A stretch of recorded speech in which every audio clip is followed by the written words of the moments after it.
Fa isitaka kely ho any amin'ny faritra indray kosa isika no Marinina Andrano tao amin'ny lapan'ny tanàna Antsirabe ny fahadimy amby roapolo taona niarahan'ny commune Antsirabe sy ny Norvégiana niasa tantely Andrianomenjanahary no mitaritra ny vaovao. Nakalazaina androany tao amin'ny commune Antsirabe ny lanonana fankalazana ny fahadimy amby roapolo taona niarahan'ny commune Antsirabe sy ny commune Stavanger any Norvège. Nanomboka tamin'ny taona 5 kosa no nanomboka namatsy volan'ny commune Antsirabe ny commune Stavanger ary niamatotra ny fiaraha-miasa tamin'izany. Isan'ny angadina anana sy ny vinahitana tamin'ny fiaraha-miasa teo amin'ny commune Rotonta ny ben'ny tanàna Antsirabe renivohitra teo aloha Ramatoa Olga Ramalason. Fankalazana ny fiaraha-miasa tsy ny taona fiaraha-miasa ny Norvégiana sy ny Antsirabe zao na ny marina koa ny Stavanger sy Antsirabe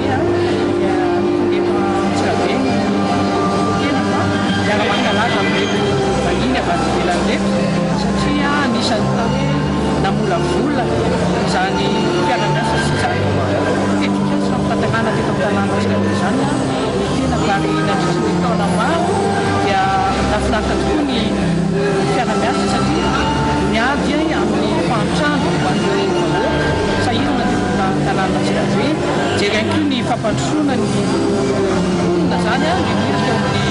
lafiny rano sotro madio ty maro tany mbola tsy nanana zany eo ihany koa moa ny fikajinan'ny tontolo iainana izay mahasarotiny an'izareo Norvégiana ny hoe fitazainany olona sy vahoaka amin'ny lafy hoe démocratie sy fanajana ny izany hoe tany fandalana izany dia nahitana fombiazana koa teto amin'ny tanàna Antsirabe zareo Norvégiana ireo ka